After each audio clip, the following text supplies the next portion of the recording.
اور وہ کس طرح لوگوں کو فتنے میں ڈالے گا، اور وہ کیا کیا اختیارات اس کے پاس ہوں گے، زمین کے خزانے اس کے پاس ہوں گے، اس کی رفتار کس طرح ہوگی، اور وہ لوگوں سے کیا کہے گا، اور ایک ایک قبیلے کے پاس جائے گا اور خدائی کا دعویٰ کرے گا، لوگ جو اس پر ایمان لے کر آئیں گے انہیں وہ بخش دے گا، اور جو اس پر ایمان نہیں لائیں گے انہیں بظاہر بڑی سختی میں مبتلا کرے گا، بڑے اس کو قوت ہوگی، اس کے پاس طاقت ہوگی، اور کسی کے پاس اتنی طاقت نہیں ہوگی کہ اس سے لڑ سکے۔ اور یہ بھی بیان فرمایا ہے کہ آدم علیہ السلام سے لے کر آج تک جتنے نبی آئے سب نے اپنی امت کو دجال کے فتنے سے ڈرایا، لیکن رسول اللہ صلی اللہ علیہ وسلم نے اس امت کو بچنے کا طریقہ بھی بتا دیا کہ سورہ کہف کی ابتدائی آیت جو تلاوت کر لے گا وہ فتنہ دجال سے محفوظ رہے گا۔ پھر یہ بتایا کہ یہ فتنہ 40 دن تک دجال رہے گا اور اس دھرتی کے اندر فتنہ برپا کرے گا، اور 40 دن بھی ایسے ہوں گے کہ ایک دن جو پہلا دن ہوگا وہ 1 سال کے برابر ہوگا، اور اس سے اگلا دن جو ہوگا وہ 1 مہینے کے برابر ہوگا، اور اس سے اگلا دن جو ہوگا وہ 1 ہفتے کے برابر ہوگا، اور اس کے بعد بقیہ ایام عام دنوں کی طرح ہی۔ پھر حضرت عیسیٰ علیہ السلام کا نزول ہوگا اور وہ اس کو واصل جہنم۔ یہ بات بھی گزر گئی تھی اس کے ضمن میں کہ یاجوج ماجوج کی قوم آئے گی اس کے بعد، اور یاجوج ماجوج ایسی قوم ہوگی جس سے لڑنا ہمارے بس میں نہیں ہوگا، بلکہ اللہ تعالیٰ خود عیسیٰ علیہ السلام کو بیان فرما دیں گے کہ یہ جو ایسی مخلوق ہے، میں نے انسانوں میں کسی بھی مخلوق میں یہ قدرت طاقت رکھی نہیں ہے کہ ان کا مقابلہ کر سکے۔ چنانچہ عیسیٰ علیہ السلام تمام مومنین کو لے کر کوہ طور پہ چلے گئے۔ بہرحال پھر حضرت عیسیٰ علیہ السلام دعا کریں گے، اور اس کے بعد جو ہے اللہ تعالیٰ کا جب حکم ہوگا تو وہ یاجوج ماجوج خود اللہ تعالیٰ ایک قسم کی بیماریوں مبتلا کر دیں گے، سب کے سب حالات۔ تو بہرحال اس آنے والی حدیث کے اندر رسول اللہ صلی اللہ علیہ وسلم کی اس روایت کے اندر اس بات کا ذکر ہے کہ حضرت فاطمہ بنت قیس فرماتی ہیں کہ ایک مرتبہ میں نے رسول اللہ صلی اللہ علیہ وسلم کے منادی یعنی مؤذن کی آواز سنی، اور پھر میں مسجد میں چلے گئی اور میں نے رسول اللہ صلی اللہ علیہ وسلم کے ساتھ نماز پڑھی۔ جب نماز سے فارغ ہوئے تو رسول اللہ صلی اللہ علیہ وسلم ممبر پر تشریف فرما ہوئے اور مسکرانے لگے، ہنسنے لگے، اور پھر تمام لوگوں سے کہا کہ جتنے لوگوں نے نماز پڑھی اپنی اپنی جگہوں پر بیٹھ جائیں۔ اور پھر رسول اللہ صلی اللہ علیہ وسلم نے یہ فرمایا کہ تم جانتے ہو کہ میں نے تمہیں کیوں جمع فرمایا، کیوں جمع کیا ہے؟ تو صحابہ نے کہا کہ اللہ اور اس کے رسول زیادہ بہتر جانتے ہیں، آپ کو زیادہ پتہ ہوگا آپ نے کیوں جمع کیا۔ پھر رسول اللہ صلی اللہ علیہ وسلم نے فرمایا قسم کھا کے کہ میں نے تمہیں کسی اچھی خوشخبری یا رغبت والی چیز کے لیے نہیں ہے، کسی ڈرانے کے لیے نہیں، بلکہ میں نے تمہیں اس لیے جمع کیا ہے کہ تمیم داری کان رجلا نصرانی ہے۔ تمیم داری رضی اللہ تعالی عنہ کے بارے میں آتا ہے کہ یہ پہلے نصرانی تھے، عیسائی تھے، پھر یہ اسلام لے کر آئے ہیں۔ انہوں نے ایک واقعہ دیکھا اور رسول اللہ صلی اللہ علیہ وسلم کے پاس آ کر اس تمام واقعے کو ذکر فرمایا، تو رسول اللہ صلی اللہ علیہ وسلم لوگوں کو جمع کر کے یہی ان کے واقعے کے بارے میں بتانا چاہ رہے ہیں کہ تمہیں پتہ ہے کہ یہ تمیم داری جو ہے پہلے عیسائی تھے اور اب یہ مسلمان ہو گئے، انہوں نے ایک واقعہ دیکھا ہے جو میں نے تمہیں دجال کے بارے میں بتایا تھا، بالکل ہو بہو انہوں نے اس طرح کا واقعہ دیکھا، اللہ نے دکھلا دیا۔ تو کیا بیان فرمایا کہ یہ میرے پاس آئے اور اسلام لے آئے، اور انہوں نے وہ واقعہ بیان کیا جو میں تمہیں دجال کے بارے میں بتایا کرتا تھا۔ کیا واقعہ بیان فرمایا کہ انہوں نے بیان کیا، تمیم داری فرما رہے ہیں کہ ایک مرتبہ میں اپنے 30 کے قریب ساتھی تھے، قبیلہ بنو لخم اور جزام، یہ 2 قبیلے، ان کے 30 کے قریب ہمارے ساتھی تھے۔ ہم پانی کے جہاز میں سفر کر کے نکلے، تو ہوا یہ کہ جب ہم سفر کر کے نکلے تو سمندر کی موجوں نے ہمیں گھیر لیا۔ اب ہم وہ بھٹکتے رہے، وہ سمندر کی ہوائیں جو ہے، اس ٹائم تو ایسی جہاز نہیں ہوتے تھے کہ جو ہے وہ انجن والے جہاز نہیں ہوتے تھے، وہ اس طرح پردے لگا دیتے، جہاں ہوا جاتی تھی ہوا وہیں لے جاتی تھی، بادبانی کشتیاں ہوتی تھی۔ تو وہ پورا مہینہ کہتے 1 مہینے تک ہمیں وہیں سمندر کے اندر اس نے بھٹکایا، اور اس طرح کرتے کراتے ہم لوگ ایک جزیرے کے قریب آ گئے، مغرب کے قریب ہم ایک جزیرے کے پاس آئے۔ پھر ہم نے کیا کیا، جب جزیرے کے پاس آ گئے تو بڑے جہاز کے اندر چھوٹی چھوٹی کشتیاں بھی ہوتی، پھر ہم نے کشتیاں نکالی، پھر وہ ہم لوگ اس کشتیوں کی مدد سے جزیرے کے اندر چلے۔ اب جب ہم وہاں گئے جزیرے کے اندر تو ہم نے ایک عجیب قسم کا جانور دیکھا جو بالوں سے بھرا ہوا ہے، نہ اس کا چہرہ پتہ چل رہا ہے، نہ پتہ نہیں اس کی دم کہاں ہے، چہرہ کہاں ہے، بالکل برابر نظر آ رہا ہے۔ تو ہم نے کہا کہ ہم اس سے بات کرنے کی کوشش کرتے ہیں، کیسی مخلوق ہے، ہم نے تو آج تک ایسی مخلوق دیکھی نہیں۔ تو کہہ رہے ہیں کہ ہم نے اس سے پوچھا بھائی کون ہو، کیا ہو، مخلوق ہو، کیا ہو؟ تو کہ ہم سے بات کرنے لگا اور اس نے بتایا انا جساس، میں جاسوس ہوں، میں جاسوس ہوں، خبریں پہنچاتا ہوں۔ اچھا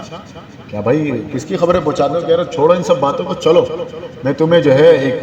محل بناؤ، مندر نما بناؤ، عبادت گاہ، اس پہ چلو ایک آدمی ہے جس کو میں تمہارے بارے میں خبریں بتانے کا، اس کو تمہارے بارے میں خبریں سننے کا بڑا شوق ہے، چلو اس سے ملاقات کرو۔ اب ہم لوگ بڑے پریشان ہو گئے، ڈرنے لگ گئے، پتہ نہیں کس قسم کا آدمی ہو، کوئی شیطان ہے، کوئی دیو ہے، پتہ نہیں کیا معاملہ ہے۔ کہہ رہے ہم اس کے پیچھے چلنے لگے، لیکن ہمیں ڈر بھی تھا۔ کہہ رہے جیسے ہم جلدی جلدی چلے اور اس میں داخل ہوئے، دیر کے اندر داخل ہوئے، تو ہم نے دیکھا ایک بہت ہی لمبا چوڑا آدمی، مار آئینہ قط خلقنا واشدہ، ہم نے اس قدر طاقتور اور لمبا چوڑا ڈیل ڈول والا جسامت والا انسان آج تک اس سے پہلے دیکھا نہیں۔ اور کیا صورتحال ہے؟ مجموعۃ یدہ الی عنقہ ما بین رکبتیہ الی کعبیہ بالحدید، ہم نے دیکھا کہ اس کے ہاتھ گردن سے بندھے ہوئے ہیں موٹی موٹی زنجیروں کے ساتھ، اور اس کے پیر بھی گھٹنوں تک مکمل طور پہ زنجیروں کے ساتھ جکڑے ہوئے ہیں، بندھا ہوا۔ پھر ہم نے اس کو دیکھ کر کہا بھائی، اس سے بھی ہم نے کہا تیرا ستیہ ناس ہو، آخر تو ہے کون؟ تو اس قدر وحشت زدہ ہے اور تو اس طرح زنجیروں میں بندھی ہے، آخر تو کون سی مخلوق ہے؟ ہمیں اپنے بارے میں بتاؤ۔ تو اس نے کہا کہ تم میرے بارے میں جاننا چاہتے ہو؟ تم نے جو میرے بارے میں اتنا جان لیا کافی ہے تمہارے لیے کہ میں تمہارے سامنے کھڑا ہوں، تم اپنے بارے میں بتاؤ، تم کون؟ اس نے اس طرح کہا۔ تو اس نے کہا کہ بھائی، انہوں نے جو تمیم داری رضی اللہ تعالیٰ ساری صورتحال بتائی کہ بھائی ہم اس طریقے سے جو ہے عرب کے رہنے والے چند لوگ ہیں، ہم کشتی میں اس طرح نکلے تھے اور اس طرح ہم بھٹک گئے اور اس طرح یہاں جزیرے کے اندر آئے، اور یہاں پر ہم نے ایک بندے کو وہ ایک مخلوق دیکھی، عجیب قسم کا جانور تھا جساسہ نامی، تو وہ ہمیں آپ کے پاس لے آیا، تو اب آپ ہمیں بتائیے۔ اس نے کہا اچھا یہ تمہیں لے کر آیا؟ تو پھر اس نے کہا کہ اچھا ایک بات بتاؤ مجھے ذرا، تم قبیلے عرب سے آئے ہو، عرب کے رہنے والوں، تو مجھے ذرا یہ بتاؤ، اخبرونی عن نخل بیسان حل تثمر، کہ مجھے نخل بیسان کے بارے میں بتاؤ کہ وہاں نخل بیسان یہ عرب کا علاقہ، نخل بیسان عرب کو بھی کہتے ہیں، شام کو بھی کہتے ہیں، یہاں عرب کے کیا عرب کے علاقے کے بارے میں بتاؤ کہ وہاں ابھی تک پھل وغیرہ ہو رہے، پھل ہوتی ہیں، آپ کاشتکاری ہوتی ہے؟ انہوں نے کہا ہاں پھل تو ہو رہے۔ تو اس نے کہا ان قریب ایسا وقت آنے والا ہے، یہ جو زنجیروں میں جکڑا ہوا یہ کہہ رہا ہے ان قریب ایسا وقت آنے والا ہے کہ وہاں جو ہے پھل نہیں ہوگا۔ پھر دوسری بات پوچھی، اچھا بحیرہ تبریہ کے بارے میں بتاؤ کہ کیا اس پہ پانی ہے؟ یہ بڑا جو میں نے ابھی بتایا تھا آپ کو کہ اسی کے بارے میں ہے کہ بہت بڑا بحیرہ تبریہ، یاجوج ماجوج جب آئیں گے اس کے پاس سے گزریں گے پورے پانی پی جائیں گے، پھر جب دوبارہ آئیں گے تو ایسا لگے گا وہ اتنا بڑا وہ ہے دریا ہے، ایسا محسوس ہوگا یہ صحرا ہے، برسوں کا صحرا۔ تو اس کے بارے میں پوچھا کہ پانی ہے اس میں؟ وہاں بہت پانی ہے۔ تو اس نے بھی بتایا کہ اچھا ان قریب ایسا وقت آنے والا ہے کہ وہاں پانی بھی نہیں ہوگا۔ پھر پوچھا ایک چشمے کے بارے میں، عین ذخر، عین ذخر یہ چشمے کا نام ہے۔ اس نے کہا اس میں پانی ہے، اور کیا اس کے لوگ جو اڑوس پڑوس کے لوگ رہنے والے ہیں اس پانی سے وہ کاشتکاری کرتے ہیں، فائدہ اٹھاتے، پانی وغیرہ پیتے ہیں، استعمال کرتے ہیں؟ ہاں وہ تو بہت زیادہ پانی ہے، وہاں کے لوگ اس پانی سے کھیتی باڑی کرتے ہیں، اپنے جانوروں کو جو ہے وہ سیراب کرتے ہیں، پیتے ہیں، بڑا اس سے سیرابی ہوتی ہے۔ اس نے کہا کہ اچھا مجھے یہ بتاؤ کہ تم عرب سے آئے ہو، تو یہ عرب میں ایک نبی آنے والے، نبی کے بارے میں بتاؤ۔ عرب کے لوگ جو تھے نا پڑھے لکھے نہیں تھے، ان کو امی کہتے تھے، ان پڑھ کہتے تھے۔ اچھا ان پڑھ قوم جو ہے عرب کی قوم، ان میں ایک نبی آنے والے، تو اس کے بارے میں بتاؤ اس نے کیا کیا، ابھی کیا صورتحال چل رہی ہے، وہ کیا کر رہے ہیں؟ انہوں نے کہا کیونکہ یہ تمیم داری رضی اللہ تعالیٰ اس وقت مسلمان نہیں ہوتے، عیسائی تھے،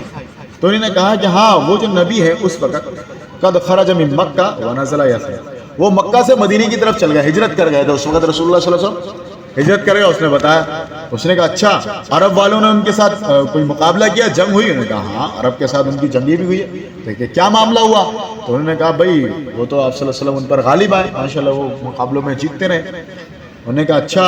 ان کی اطاعت کی؟ انہوں نے کہا کچھ کر رہے ہیں کچھ نہیں کر رہے۔ تو اس نے کہا کہ عرب والے اگر ان کی اطاعت کر لے تو یہ ان کا زیادہ فائدہ۔ اچھا بھائی، پھر اس نے بتایا کہ میں تمہیں بتاتا ہوں، اب جا کے ساری باتیں سن کے کہہ رہا وَإِنِّي مُخْبِرُكُمْ عَنِّي، اچھا میں تمہیں اپنے بارے میں خبر دیتا ہوں کہ میں کیا ہوں، انا المسیح الدجال، میں دجال۔ اس سے ساری خبر پوچھنے کے بعد آخر میں کیا کہا کہ میں دجال، ان قریب مجھے اجازت مل جائے گی، ابھی یہ جو زنجیروں میں جکڑا ہوا ہوں ان قریب مجھے اجازت مل جائے گی اور یہ سارے زنجیریں وغیرہ کھل جائیں گی اور میں یہاں سے نکل پڑوں گا، اور کوئی قریہ کوئی ایک بستی خالی نہیں رہے گی جہاں میں نہ پوچھوں۔ مجھے اللہ اتنی قدرت دے گا، میں سب جگہ جاؤں گا اور ایک ایک جگہ جاؤں گا، لوگوں کو فتنے میں مبتلا کروں گا، 40 دن تک میں رہوں گا البتہ دو شہر ایسے ہوں گے مکہ اور مدینہ، کہہ رہے ہیں یہاں میں داخل نہیں ہو پاؤں، یہاں میں داخل نہیں، اس پہ داخل ہونا میرے لیے حرام قرار ہے، میں داخل ہونا چاہوں گا تو فرشتوں کے ہاتھ میں تلوار ہوگی، وہ مجھے روکیں گے، اور مدینے کے جتنے راستے ہوں گے ان راستوں پہ فرشتے پہرے داری کر رہے ہوں گے اور وہ مجھے روک رہے ہوں گے، میں وہاں نہیں جا پاؤں۔ پھر فرماتے رسول اللہ صلی اللہ علیہ وسلم نے اپنی جو چھڑی تھی آپ صلی اللہ علیہ وسلم نے کہہ رہے ممبر پہ یوں کر کے مارا، 3 دفعہ مارا، اور مدینے کے بارے میں فرمایا ہادی طیبہ ہادی طیبہ ہادی طیبہ، یہ مدینہ طیبہ ہے، یہ مدینہ طیبہ، طیبہ مطلب پاکیزہ مقدس جگہ، کہ دیکھیں دجال بھی کہہ رہا ہے کہ اللہ تعالیٰ مجھے مدینے کے اندر میں داخل نہیں ہو سکتا کیونکہ ایسا مقدس شہر ہے۔ تو آپ صلی اللہ علیہ وسلم نے پھر یہ بیان کیا کہ یہ مدینہ جو ہے یہ بڑا مقدس شہر ہے اور یہ مدینہ طیبہ ہے، مدینہ طیبہ ہے، مدینہ طیبہ ہے۔ پھر آپ صلی اللہ علیہ وسلم مزید فرمایا کہ میں تمہیں اس بارے میں نہیں بتا رہا تھا، میں نے اس سے پہلے تمہیں دجال کے بارے میں بتایا تھا، ہاں یہ ساری باتیں بتائی تھی۔ تو پھر رسول اللہ صلی اللہ علیہ وسلم نے بتایا کہ دیکھو دجال جو ہے شام یا یمن کے سمندر کے اندر موجود ہے، یہ مشرق سے، بلکہ یہ مشرق سے نکلے گا، جیسے بتایا تھا پہلے بھی کہ یہ شام اور مشرق کے درمیان جزیرہ ہے، ابھی بھی بہت سارے لوگ ایسے کہتے ہیں کہ وہاں ایک جزیرہ ہے جو برمیودا ٹیپون کے نام سے مشہور ہے، وہاں آج بھی یہ کہتے ہیں کہ بڑے بڑے جہاز اور اسی طریقے سے کشتیاں وہاں جاتی ہیں تو لاپتہ ہو جاتی ہیں، حالانکہ اتنا جدید ٹیکنالوجی کا دور ہے، ریڈار کے ذریعے پتہ چل جاتا ہے، کئی سالوں صدیوں پہلے جو جہاز پانی کے نیچے گئے ہیں وہ بھی آج کل مل جاتے ہیں، لیکن وہ ایسے لاپتہ ہوا، ایسا پراسرار وہ جزیرہ ہے کہ وہاں جو بھی جاتا ہے غائب ہو جاتا ہے اور پتہ بھی نہیں چلتا، انسانوں سمیت غائب ہوتا ہے۔ تو بہت سارے لوگ یہی کہتے ہیں کہ اسی طرف زیادہ اشارہ ہے کہ وہیں پر۔ اسی طریقے سے آئندہ روایت کے اندر بھی دجال کے بارے میں بہت ساری باتیں ہیں، انہی تمام چیزوں کا ذکر ہے۔ اس کے بعد دجال سے متعلق ایک اور بات کہ ابن سیاد نامی ایک شخص تھا، یہ مدینے کے اندر رہتا تھا، اب بہت سارے اس کے اندر یہ ایسا پراسرار بندہ تھا، آپ صلی اللہ علیہ وسلم بھی اس وقت موجود تھے، آپ صلی اللہ علیہ وسلم کی موجودگی میں یہ مدینے میں تھا، اور یہ تھا یہودی اور بڑا جادوگر قسم کا آدمی تھا اور بڑا عجیب و خلقت قسم کا انسان تھا۔ تو اس کے بارے میں بعض صحابہ کو تو یہ یقین ہو گیا تھا کہ یہی دجال تھا، کیونکہ وہ ایسا عجیب و غریب تھا۔ اس کے آگے آپ کو حالات پتہ چل جائیں گے کہ کس طریقے سے اس کے اندر اس طرح شعبدہ باز قسم کا تھا اور اس طرح اس کے اندر معاملات تھے، لوگ آتے تھے پیچھے سے آتے تھے، وہ بتا دیتا تھا لوگوں کو، تم نام بھی بتا دیتا تھا پہلی ملاقات میں، لوگ حیران تھے بھائی یہ کیا مخلوق ہے، عجیب مخلوق ہے۔ تو بہت سارے حضرت عمر رضی اللہ تعالیٰ عنہ، ابن عمر رضی اللہ تعالیٰ عنہ اور بعض اس طرح بعض بڑے بڑے صحابی تو وہ کہتے تھے یہی دجال ہے، یہ بڑا ہو گیا، ہاں ابھی فی الوقت یہ یہاں پرورش کر رہا ہے لیکن یہ بعد میں یہی دجال بن کے نکلے گا اور پھر جو ہے نا سارے بعض صحابہ نے کہا نہیں دجال تو یہ نہیں ہوگا دجال، کیونکہ ابھی تو وہ وہاں دیکھ کر آئے تمیم داری رضی اللہ تعالیٰ عنہ کو، لیکن محدثین نے یہ کہا ہے کہ ممکن ہے اللہ تعالیٰ نے ابھی اس کو یہاں پہ رکھا اور اس کی ایک صورت حضرت تمیم داری رضی اللہ تعالیٰ عنہ کو دکھلائی تاکہ وہ آ کے مزید تصدیق کر دے، صحابہ کرام کو بھی بتا دے کہ آپ صلی اللہ علیہ وسلم جس طرح بتایا اس طرح اللہ تعالیٰ نے ان کو دکھایا ہو، یہ ممکن ہے ان کی تصدیق کے لیے کہا، ورنہ بہت ممکن ہے کہ یہ ابن سیاد جو ہے یہ بہت ہی عجیب و غریب قسم کا تھا اور یہودی گھرانے سے پیدا ہوا اور یہ پیدا ہوتے ہی جو ہے اس کی عجیب قسم کی چیزیں سامنے آئیں۔ آپ صلی اللہ علیہ وسلم خود اس کے بارے میں دلچسپی لیتے معلومات میں، لیکن آپ صلی اللہ علیہ وسلم نے بھی پھر صحابہ سے کہا، صحابہ نے کہا ہم قتل کر دیتے ہیں اس کو، آپ صلی اللہ علیہ وسلم نے صحابہ کو روکا ہوا تھا کہ اگر یہ دجال ہے، واقعی دجال ہے تو آپ تو قتل نہیں کر سکتے اس کو، یہ تو صرف حضرت عیسیٰ علیہ السلام کریں گے، اور ابھی تک تو اس نے ایسا کوئی معاملہ کیا بھی نہیں۔ تو بعد میں حضرت ابی سعید خدری رضی اللہ تعالیٰ نے باقاعدہ ایک مرتبہ اس سے پوچھا بھائی تم دجال ہو؟ نہیں بھائی میں تو مسلمان، اس وقت وہ پھر مسلمان بھی ہو گیا تھا، کہہ رہے میں تو مسلمان ہوں، سب کچھ ہے، کہہ رہا اچھا، کہہ رہا اگر میں دجال بن گیا تو میں پھر بھی خوش رہوں گا۔ پھر یہ جو اس کی آخری والی بات تھی اس پہ بہت سارے صحابہ اکرام جو ہے وہ شک میں پڑ گئے کہ یار ممکن ہے ابھی تو یہ ہے، بعد میں یہ بن سکتا ہے، اور یہ اس پہ ناراضگی بھی نہیں ہے کہ میں دجال بن جاؤں، ایک مسلمان ہو وہ تو سوچے اتنا بڑا کافر ہو رہی ہے، بولے میں بن جاؤں تو بڑا خوش ہوں گا۔ کہتے ہیں ایک مرتبہ مدینے کے اندر واقعہ ہرہ بہت ہی زیادہ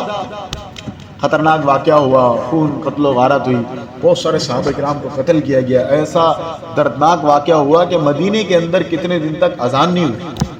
بڑے بڑے صحابہ کرام کے ساتھ درد مندانہ واقعہ ہوا، اور وقت کے جو خلیفہ تھے ان کی طرف سے جو ظالم قسم کے فوج تھے اس نے بڑی مدینے کی پامالی کی ہے، حرمت کو پامال کی۔ تو یہ جو بندہ تھا ابن سیاد یہ اس واقعے میں غائب ہو گیا، کسی کو اس کے بارے میں خبر نہیں، کہاں گیا ہے، کیسے گیا ہے، اور اس کے بارے میں خبر ہے کہاں گیا غائب ہوا. تو اب لوگوں کو یہی بہت سارے لوگ یہی کہتے ہیں کہ یہ جو غائب ہوا ہے اس کے مرنے کی خبر نہیں ہے کہ مرا ہو لاش ملی ہو کسی کو کوئی خبر نہیں ہے غائب ہوا. تو پھر ابھی بہت سارے محدثین بھی یہی کہتے ہیں بہت ممکن ہے کہ یہی اس وقت غائب ہو گیا ہے بعد میں یہی جو ہے دجال بن کے آ جائے اور آخری وقت میں جو جو چیزیں اللہ تعالیٰ نے اس کو دی ہیں یہ ایک فتنہ ہوگا آخری دور میں. تو تمام مسلمانوں کو اس سے عافیت بھی مانگنی چاہیے. اللہ رب العزت جو کچھ کہا گیا سنا گیا انشاءاللہ تعالیٰ اس کے تفصیل سے احوال جو ہے حدیث کے اندر آئندہ ہفتے میں پڑھیں گے. اللہ تعالیٰ